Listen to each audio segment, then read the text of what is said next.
Subscribe ಆಗಿ ನಮ್ಮ ಚಾನಲ್ಗೆ. ಹೊಸ ವಿಡಿಯೋಸ್ಗಾಗಿ ಬೆಲ್ ಐಕನ್ ಅನ್ನು ಕ್ಲಿಕ್ ಮಾಡಿ. ಎಲ್ಲರಿಗೂ ನಮಸ್ಕಾರ. ಲಕ್ಷ್ಮೀ ಪಾಕಶಾಲೆ ಕಾರ್ಯಕ್ರಮಕ್ಕೆ ಸ್ವಾಗತ. ಇವತ್ತು ಈ ಬೇಬಿ ಟೊಮೊಟೊಸ್ ಕರಿ ಮಾಡೋದು ಹೇಗೆ ಅಂತ ನೋಡೋಣ. ಅಂದರೆ ಚಿಕ್ಕ ಚಿಕ್ಕ ಟೊಮೊಟೊ ಇರುತ್ತಲ್ಲ, ಅದರಿಂದ ಸಾಂಬಾರು ಮಾಡೋದು ಹೇಗೆ ಅಂತ ತೋರಿಸ್ತೀನಿ. ಇದಕ್ಕೆ ಚಪ್ರಕಾಯಿ ಕೂಡ ಅಂತಾರೆ ನಮ್ಮ ಕಡೆಯಲ್ಲಿ.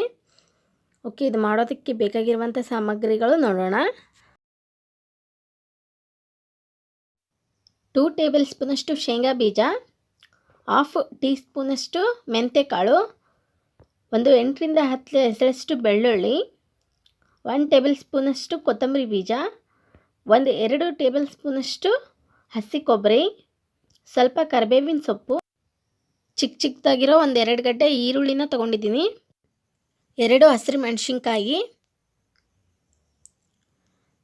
ಸ್ವಲ್ಪ ಜೀರಿಗೆ, ಸ್ವಲ್ಪ ಸಾಸಿವೆ, 2 ಟೇಬಲ್ ಸ್ಪೂನಷ್ಟು ಬೆಲ್ಲ, ರುಚಿಗೆ ತಕ್ಕಷ್ಟು ಉಪ್ಪು, ಸ್ವಲ್ಪ ಕೊತ್ತಂಬರಿ ಸೊಪ್ಪು, 1 ಕಪ್ಪಷ್ಟು ಟೊಮೊಟೊ ತೊಗೊಂಡಿದ್ದೀನಿ ಇಲ್ಲಿ, ಬೇಬಿ ಟೊಮೊಟೊಸ್. ಇದಕ್ಕೆ ಚಪ್ಪರಕಾಯಿ ಕೂಡ ಅಂತಾರೆ. ಚಿಟಿಕೆಯಷ್ಟು ಇಂಗು, 4 ರಿಂದ 5 ಟೇಬಲ್ ಸ್ಪೂನಷ್ಟು ಎಣ್ಣೆ, 1 ಟೇಬಲ್ ಸ್ಪೂನಷ್ಟು ಅಚ್ಚಕಾರದ ಪುಡಿ, ಚಿಟಿಕೆ ಅರಿಶಿಣ. ಓಕೆ, ಇದನ್ನು ಮಾಡೋ ವಿಧಾನ ನೋಡೋಣ.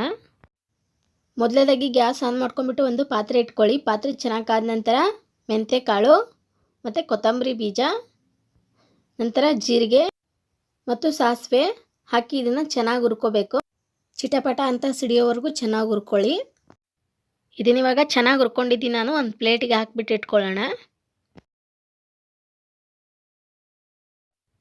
ನಂತರ ಅದೇ ಪಾತ್ರೆಗೆ ಶೇಂಗಾ ಬೀಜ ಹಾಕ್ಕೊಳ್ಳಿ. ಇದನ್ನು ಅಷ್ಟೇ ಚೆನ್ನಾಗಿ ಹುರ್ಕೊಳ್ಳಿ. ಇದು ಕೂಡ ಇವಾಗ ಆಗಿದೆ. ಇದನ್ನು ಕೂಡ ಒಂದು ಪ್ಲೇಟಿಗೆ ತೆಗೆದಿಟ್ಕೊಳ್ಳೋಣ. ನೋಡಿ, ನಂತರ ಅದೇ ಪಾತ್ರೆಗೆ 1 ಟೇಬಲ್ ಸ್ಪೂನಷ್ಟು ಎಣ್ಣೆ ಹಾಕ್ಕೊಳ್ಳಿ. ಇದಕ್ಕೇ ಈ ಹಸಿ ಕೊಬ್ಬರಿ ಮತ್ತು ಮೆಣಸಿನ್ಕಾಯಿ ಮತ್ತು ಈರುಳ್ಳಿನ ಹಾಕ್ಕೊಂಡು ಚೆನ್ನಾಗಿ ಹುರ್ಕೋಬೇಕು.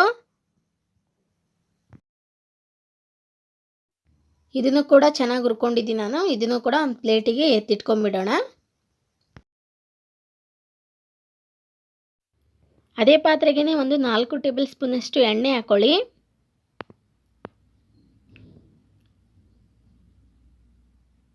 ನೋಡಿ, ಇದು ಎಣ್ಣೆ ಚೆನ್ನಾಗಿ ಕಾದ ನಂತರ ಹಿಂಗೆ ಹಾಕಿ, ನಂತರ ಈ ಬೇಬಿ ಟೊಮೊಟೊಸ್ ಹಾಕ್ಕೊಳ್ಳಿ. ಹಾಕ್ಬಿಟ್ಟು ನಂತರ ಅದಕ್ಕೇ ಸ್ವಲ್ಪ ಅರಿಶಿಣ ಪುಡಿ ಮತ್ತು ರುಚಿಗೆ ತಕ್ಕಷ್ಟು ಉಪ್ಪು ಹಾಕ್ಕೊಳ್ಳಿ. ಉಪ್ಪು ಇದು ಒಗ್ಗರಣೆಗೆ ಆಗುವಷ್ಟು ಮಾತ್ರ ಹಾಕ್ಕೊಳ್ಳಿ. ಇದನ್ನು ಒಂದ್ಸಲ ಚೆನ್ನಾಗಿ ಮಿಕ್ಸ್ ಮಾಡ್ಕೊಂಡ್ಬಿಟ್ಟು ಮೇಲ್ಗಡೆ ಮುಚ್ಚಿ ಒಂದು 5 ನಿಮಿಷ ಚೆನ್ನಾಗಿ ಬೇಯಿಸ್ಕೊಳ್ಳೋಣ. ಇದು ಇವಾಗ ಆಗ್ತಾ ಇರಲಿ. ಇದಕ್ಕೆ ಮಸಾಲ ರೆಡಿ ಮಾಡ್ಕೊಳ್ಳೋಣ. ನೋಡಿ, ಒಂದು ಮಿಕ್ಸಿ ಜಾರ್ ತೊಗೊಳ್ಳಿ. ಇದಕ್ಕೇ ಈ ಹುರಿದಂತಹ ಸಾಮಗ್ರಿಗಳನ್ನು ಹಾಕ್ಕೊಳ್ಳಿ ಎಲ್ಲದನ್ನು. ಇದಕ್ಕೇ ಶುಂಠಿ ಮತ್ತು ಬೆಳ್ಳುಳ್ಳಿನ ಹಾಕ್ಕೊಳ್ಳಿ, ಮತ್ತು ಕರಿಬೇವಿನ ಸೊಪ್ಪು ಮತ್ತು ಕೊತ್ತಂಬರಿ ಸೊಪ್ಪು. ಸ್ವಲ್ಪ ನೀರು ಹಾಕಿಬಿಟ್ಟು ಇದನ್ನು ಗ್ರೈಂಡ್ ಮಾಡ್ಕೊಳ್ಳಿ. ನೋಡಿಲಿ, ಒಂದು ಅರ್ಧ ಗ್ಲಾಸಷ್ಟು ಯೂಸ್ ಮಾಡ್ತಿದ್ದೀನಿ ನಾನು ನೀರನ್ನ. ಇದನ್ನ ಇವಾಗ ಗ್ರೈಂಡ್ ಮಾಡಿದ್ದೀನಿ ನಾನು. ಈ ಥರ ಸ್ಮೂತಾಗಿ ರುಬ್ಬಿಟ್ಕೊಳ್ಳಿ. ಇದು ಇವಾಗ 5 ನಿಮಿಷ ಆಗಿದೆ. ನೋಡೋಣ. ನೋಡಿ, ಟೊಮೊಟೊಸ್ ಎಲ್ಲ ಚೆನ್ನಾಗಿ ಮೆತ್ತಗಾಗಿದೆ.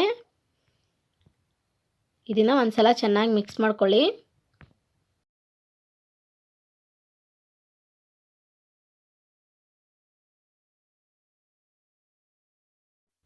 ಇದಕ್ಕೇ ಅಚ್ಚಕಾರದ ಪುಡಿ ಹಾಕ್ಕೊಳ್ಳಿ. ಹಾಕಿ ಇದನ್ನು ಚೆನ್ನಾಗಿ ಮಿಕ್ಸ್ ಮಾಡ್ಕೊಳ್ಳಿ.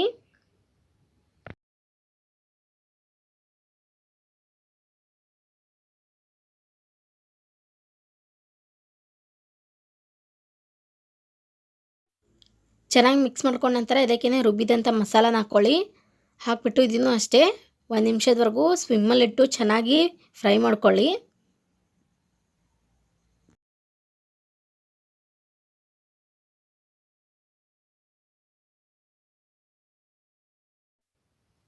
ನಂತರ ಇದಕ್ಕೇ ನೀರು ಹಾಕ್ಕೊಳ್ಳಿ. ನಾನಿಲ್ಲಿ ಮಿಕ್ಸಿ ಜಾರ್ ತೊಳೆದ್ಬಿಟ್ಟು ನೀರು ಯೂಸ್ ಮಾಡ್ತಿದ್ದೀನಿ. ನಿಮಗೆ ಸ್ವಲ್ಪ ಗ್ರೇವಿ ಗಟ್ಟಿಯಾಗಿ ಬೇಕಂದರೆ ಕಡಿಮೆ ನೀರು ಯೂಸ್ ಮಾಡ್ಕೊಳ್ಳಿ.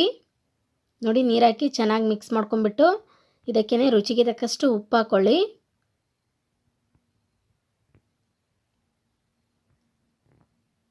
ನಂತರ ಬೆಲ್ಲ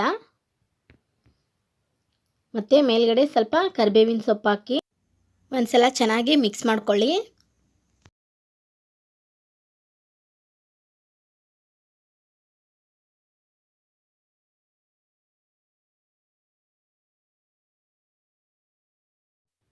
ಇದನ್ನ ಇವಾಗ ಮೇಲ್ಗಡೆ ಮುಚ್ಚಿ ಒಂದು 5 ಮಿನಿಟ್ಸ್ ಚೆನ್ನಾಗಿ ಕುದಿಸ್ಕೋಬೇಕು. ಓಕೆ, ಇದು ಇವಾಗ ಒಂದು 5 ನಿಮಿಷ ಆಗಿದೆ, ನೋಡೋಣ.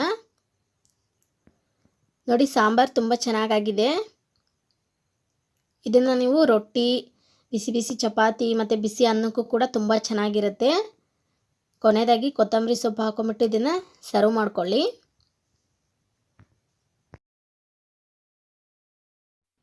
ನೋಡಿದ್ರಲ್ಲ ಎಷ್ಟು ಸುಲಭವಾಗಿ ಈ ಬೇಬಿ ಟೊಮೊಟೊ ಸಾಂಬಾರು ಮಾಡೋದಂತ. ನಾನು ಮಾಡಿರೋ ಈ ರೆಸಿಪಿ ನಿಮಗೆ ಇಷ್ಟ ಆಗಿದೆ ಅಂದ್ಕೊಂಡಿದ್ದೀನಿ. ಇಷ್ಟ ಆಗಿದರೆ ಪ್ಲೀಸ್ ಲೈಕ್ ಮಾಡಿ ಮತ್ತು ಶೇರ್ ಮಾಡಿ ಮತ್ತು ಕಮೆಂಟ್ ಮಾಡಿ. ಮತ್ತು ಇನ್ನಷ್ಟು ಈಸಿ ರೆಸಿಪೀಸ್ಗಾಗಿ ನಮ್ಮ ಲಕ್ಷ್ಮೀ ಪಾಕಶಾಲೆ ಚಾನಲ್ಗೆ ಸಬ್ಸ್ಕ್ರೈಬ್ ಆಗೋದು ಮಾತ್ರ ಮರಿಬಾರ್ದು. ಮತ್ತೆ ಒಂದು ಇಂಟ್ರೆಸ್ಟಿಂಗ್ ರೆಸಿಪಿ ಒಂದಿಗೆ ಬರ್ತೀನಿ ಮುಂದಿನ ಸಂಚಿಕೆಯಲ್ಲಿ. Keep watching. ಬಾಯ್.